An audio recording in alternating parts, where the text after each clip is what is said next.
¿Qué tal? ¿Cómo están? Bienvenidos a un nuevo capítulo de Hoy es el Día, el podcast de TVN Red O'Higgins. Y hoy día vamos a conversar de un tema que es muy interesante, las sectas. Y vamos a hablar con Marcial Sánchez, doctor en historia, muy amigo de esta casa también y de la región de O'Higgins. Marcial, gracias por acompañarnos. No, gracias a ustedes por esta invitación. Marcial, ¿Chile es un país de sectas? Sí, es un país de sectas y lo ha sido siempre, a lo menos desde el año 1960 en adelante. Sí. ¿Y qué podemos definir como una secta? Bueno, en la secta hay varios tipos de sectas, pero si hacemos una definición, es un grupo de personas que tienen una particularidad, que actúan de forma privada sin que el mundo se entere lo que hay dentro. Por tanto, es un grupo herético, ¿de acuerdo? Es un grupo cerrado en donde lo que sucede o las actuaciones que hay dentro no se saben hacia afuera. Y habitualmente están dirigidos por alguna persona que tiene ciertas características de líder que podría llegar a ser hasta mesiánico. Esos líderes generalmente arrastran a estas personas. En muchos casos dicen que son enviados de Dios, hijos de Dios, ¿no? Por ahí el perfil. Sí, efectivamente hay perfiles y perfiles. Lo que pasa es que hay tipos de sectas. Hay que recordarle para que la gente sepa que en el mundo judaico, el siglo primero, la iglesia, los cristianos, ¿de acuerdo? Eran llamados una secta. Plinio, por ejemplo, el historiador romano, decía la secta de los cristianos. Por lo tanto, también tú puedes encontrar sectas que son religiosas. Y ahí tú tienes una. Pero esa secta que es religiosa, ¿por qué se le llamaba secta? Porque era un grupo cerrado, ¿de acuerdo? Y nadie podía entrar excepto que lo invitase alguno de ellos. Sabemos lo que pasó después, ¿no es cierto? Después del Concilio de Nicea, en fin, cuando esto explota y el Imperio Romano se hace cristiano católico. Católico significa universal, por tanto toman la religión universal. Y ahí se abre esa religión hacia el mundo. Por lo tanto, tenemos efectivamente algunas sectas que son de carácter religioso. Otra secta, por ejemplo, hoy día, sectas de carácter religioso, los mormones, por ejemplo. Si tú miras los mormones desde fuera, son personas que han tomado elementos de la religiosidad cristiana, las han hecho suyas desde, desde los inicios, cuando ellos parten, plantean ciertos elementos como, por ejemplo, la monogamia y la poligamia. Hoy día tenemos dos grandes grupos, uno que ya efectivamente es monógamo, pero al principio parten como poligamia. Entonces, y eso obviamente dentro de la iglesia católica no se da, o dentro de la iglesia cristiana no se da, y se le llama secta. Ellos han ido avanzando, ¿de acuerdo? Tratando de explicar por qué no lo son, pero sigue siendo también un grupo muy cerrado. ¿Dónde hay más sectas? ¿En los ateos o en los creyentes? Hay secta en todas partes. Lo que pasa es que el mundo ateo no son muchos en el mundo. En el mundo, a ver, hoy día ateos en el mundo no deben el guarismo 10%, no creo que más. Porque el ateo es una persona que niega a Dios. Y al negar a Dios, para negar a Dios tú tienes que saber de Dios. Y no todos saben de Dios. Es decir, uno se acerca a la religiosidad, uno se acerca a la creencia, pero una cosa es aceptarla y otra cosa es aprender de ella y aprender de ese Dios. Bueno, cuando tú aprendes de ese Dios y te das cuenta que no te responde, tú niegas de él. Son pocos los que niegan de él. Lo que sí encontramos son los agnósticos. Agnósticos estamos cerca del 30% a nivel mundial. Por lo tanto, el mundo agnóstico es el mundo que respeta las religiones sin necesariamente estar dentro. Siempre yo he dicho que el agnóstico entra y sale. ¿Dónde hay más o dónde participan más, siguiendo tu pregunta, podrían ser agnósticos, podrían ser ateos o podrían ser creyentes en todos los ámbitos? Ahora, hablemos del perfil de los líderes de la secta, ¿no? Si bien es cierto, hay variedad, pero conocemos ya historias en Estados Unidos, Courage, en Chile, la secta de Coyihuay, ¿no? Que se atribuyen ciertas virtudes a estas personas para poder arrastrar, digamos, convencer a quienes los siguen. Lo que pasa es que los líderes, a ver, un líder no se hace líder, lo haces. Esto es bien importante, porque uno no nace líder y uno dicen se hace líder. No, no, no. Es la propia sociedad lo que lo levanta como líder, o un grupo lo levanta como líder. ¿Cómo es eso? Muy simple. Yo le puedo decir a una persona, eh, cree en mí o haz lo que yo te digo que tú hagas, y si la persona lo hace, vamos, tienes un discípulo. Y puedes tener dos, tres, cuatro. Por tanto, quien hace al líder son los discípulos.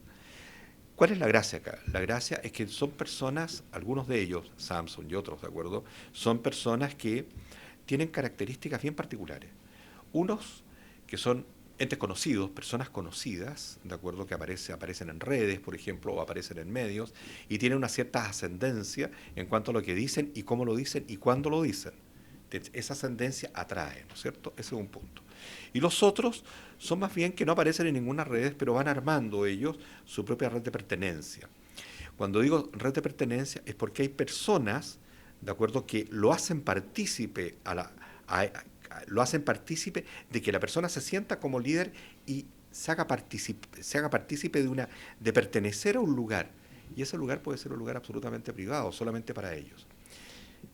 El líder entonces es una persona que tú lo vas creando. ¿Por qué hay tantas sectas? Es la pregunta que uno se puede hacer, porque hay muchas personas que necesitan, y tiene que ver con el sentido de la vida. El sentido de la vida ha ido cambiando. Yo creo que hoy día más aún van a seguir proliferando más todavía. Hoy día estamos en un mundo en donde estamos pasando de la inteligencia humana a la inteligencia artificial. Entonces estamos en una deconstrucción de la historia.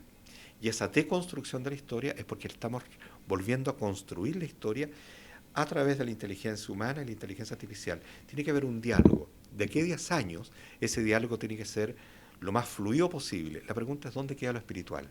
El vacío. El vacío. Y ese vacío lo llena probablemente una persona, de acuerdo, que busca y encuentra a alguien, y ese alguien puede hacerlo partícipe de cosas que él quiere escuchar, como por ejemplo que el sentido de la vida uno lo encuentra cuando lo deja todo, deja la familia, de acuerdo, se entrega en cuerpo y alma, literal, y es capaz de poder identificarse dentro de una realidad que va fundando ¿quién? El líder. Cuando hay un documental, ¿no? En alguna de las plataformas que habla de la secta de Coyhaique, y uno de los protagonistas dice que él se dio cuenta de que estaba en una secta porque lo googleó. Podemos discrepar de eso o no, pero si hay alguien que está viendo este podcast y está inmerso en un mundo un poco extraño, ¿no? ¿Qué podemos decirle? ¿Cómo te das cuenta que estás dentro de una secta? Esa pregunta es excelente y te voy a explicar por qué. Porque hoy día hay mucha gente que, que pololea, de acuerdo con ciertas sectas, de acuerdo, entra y sale, de acuerdo, y de repente se ven grupos que son grupos, por ejemplo, grupos que se ven que son muy abiertos, inmediatamente empiezan los problemas cuando alguien te invita, por ejemplo, dice, mira, te voy a invitar a una reunión y en esa reunión eh, vamos a conversar estos temas, pero me gustaría que esto quedara acá. Ya cuando empieza ese tema, y tú puedes decirle, sí, pero ¿de qué se trata? Es que primero yo tengo que confiar en ti. ¿Ya? ¿Y cómo doy espacio de confianza? Bueno, la persona llega, va a una reunión donde se pueden decir algunas cosas y posteriormente, cuando están saliendo, le dicen a la persona que tenga la prudencia de no contarle a nadie, y menos a la familia, porque no va a entender. Habitualmente hay que tener mucho cuidado cuando te empiezas a alejar de la familia. La familia son los círculos protectores de cada uno de nosotros casi en el 90% a nivel occidental. Siempre hay alguien, que está el abuelo, que está el tío, pero cuando tú te empiezas a alejar de tu circuito protector, tú no tienes a nadie que te protege. Siempre yo he dicho, ten claro quién va a tomar tu ataúd. Y habitualmente en la tomada de tu ataúd van a haber a lo menos dos parientes. Siempre van a haber a lo menos dos parientes. Y ese es tu círculo protector. Cuando tú te alejas del círculo protector y aparece un circuito que te dice nosotros te vamos a proteger, que tú no conoces, que tú no eres partícipe y además te alejan, obviamente que ahí estamos frente a una secta. Y ahí hay elementos, por ejemplo, con algunas personas que son testigos de Jehová. Los testigos de Jehová, por ejemplo, que son catalogados como secta por algunos sectores cristianos. ¿Por qué? Por eso mismo. ¿De acuerdo? Porque tienen que dejarlo todo, son los elegidos, son un número cabalístico, un número de los elegidos que aparecen en la Biblia, y ellos tienen que ser capaces de poder dejarlo todo para poder seguirlos a ellos. Y ojo, el dejarlo todo es todo, hasta la familia. Entonces, ahí se produce un quiebre. Entonces, si alguno que me está escuchando, me está viendo, y está sintiendo, está en un grupo en donde le están diciendo que tiene que enajenarse y solamente confiar en ellos, y que está entrando a un grupo en donde todo es secreto, obviamente que hay que tener cuidado. Ojo, esto no es tan no es tan directo, esto es bastante indirecto. La Y va secta pasando de a poco. va pasando a poco. Te van Mira, envolviendo de a poco. de a poco. Por ejemplo, la envoltura es bien simple, te invitan a una reunión, lo sé por lo que uno ha estudiado, es decir, te invitan a una reunión, y por lo que hemos conversado con gente que ha estado adentro también, te invitan a una reunión y en esa reunión te dicen lo que yo te estaba planteando, posteriormente te invitan a otra, y después te dicen, mira, hay un grupo un poco más selecto, ¿de acuerdo? Y no sé si te gustaría participar, y habitualmente te dicen, mira, hay un curso, y tú tienes que pagar. Entonces el curso, y te hacen pagar un curso, y ese curso aparece un X, que puede ser el gurú, o otro, y te dice, básicamente te hablan del sentido de la vida, de acuerdo que el sentido de la vida, de acuerdo, o que la sociedad está quebrada, y ellos son parte, de acuerdo, del engranaje, no de que siga quebrando, sino de poder rearmar la sociedad bajo ciertos códigos metodológicos. Y ahí están los códigos metodológicos. Primero, el entregarte completamente al grupo, que puede terminar no sé dónde, el entregarte en cuerpo, ¿de acuerdo? Y ahí viene el tema de la laceración sexual, laceración en términos generales, ¿de acuerdo? Que puede ser de golpes a actos. Por lo tanto, viene todo este proceso. Y Y hay, tú te empiezas a enajenar como ser humano. y hay una característica cuando uno empieza a ver historias de las sectas que tiene que ver con la personalidad del gurú, ¿no? Él tiene una personalidad, tiene una psicología especial, una desviación, por cierto, y probablemente una patología que tiene esa habilidad para convencer a su interlocutor. Eh, Según estudios, que cualquiera que está escuchándonos o viendo no puede encontrar en internet, se va a dar cuenta que muchos líderes de sectas son personas bastante inteligentes. El concepto inteligente es poco definible tampoco, pero son personas bastante hábiles. Eh, el don de la palabra es un elemento clave. La empatía, otro elemento clave. Los silencios. Saben manejar muy bien los silencios para poder escuchar al otro. Y también el ser muy claros en cuándo son capaces de poder hacerse cargo de ti. Es decir, tienen esa capacidad. Son personas habitualmente intelectualmente capaces, han sido preparados. Por eso es que cuando uno se encuentra con líderes de sectas, si no es una persona conocida que ha caminado, de acuerdo por el devenir del, no sé, de la televisión, de la farándula, de la realidad, de la realidad de la visibilidad en el mundo de las comunicaciones, si no es otra persona, habitualmente te encuentras con académicos, te encuentras con personas muy preparadas, te encuentras con médicos, con psicólogos, psicólogos hartos, en donde saben manejar y saben conocer la conducta del otro. Es la conducta humana. Ahora, ¿el Estado tiene las herramientas suficientes para combatir, o la justicia, las herramientas suficientes para combatir las sectas? No, no las ¿Estamos en tienen. deuda con eso? Sí, claro que sí. Yo creo que no es que el Estado esté en deuda a muchas cosas, pero esto es importante. Yo creo que el Estado no lo ha colocado. La importancia que corresponde y la celeridad que le corresponde. ¿Por qué? Porque el Estado cree que estos son grupos aislados y no lo son. ¿Qué hay detrás de eso? ¿Qué hay detrás de eso? Eh, Hay grupos en la PDI, ¿de acuerdo? Y que están trabajando y hay personas que saben de sectas y han escrito libros de sectas a través de la PDI. Hay estadísticas ahí. Ellos están muy claros. Pero son los que saben. Personas, por ejemplo, a nivel de fiscalías, yo creo que pueden haber algunos fiscales que efectivamente se han ido interiorizando a través de las investigaciones que están llevando a cabo, pero habitualmente piden personas que sepan de estos temas para tratar con estos personajes. Claro que estamos al debe. Yo creo que Chile tiene una explosión, ¿de acuerdo? Y la explosión de Chile viene desde el año 2000 más o menos fuerte. Y una explosión no pasa solamente por el mundo migrante, que ya tenemos 1 millón de personas, que eso significa obviamente una riqueza cultural, ¿de acuerdo? Importante. Pero no, pasa también porque Chile es uno de los países a nivel latinoamericano y a nivel mundial que va en punta con respecto al tema de las comunicaciones y al tema de la inteligencia artificial. Vamos muy rápido.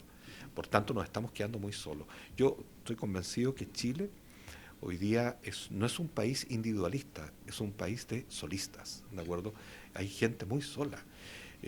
Basta ver la cantidad de edificios que se construyen en la capital, en Santiago, que tienen dos ambientes, ¿de acuerdo? Y para tener el perro, el gato, ¿de acuerdo? Y la persona. Y esa persona, solamente ella sabe lo que le sucede. Por tanto, son caldo de cultivo de este grupo de personas, ¿de acuerdo? Que le preguntan, bueno, ¿ya estás solo? ¿Yo te puedo acompañar? En fin. O como tenemos casos de gente que ya está hablando con la inteligencia artificial, con el chat GPT, conversando con el chat.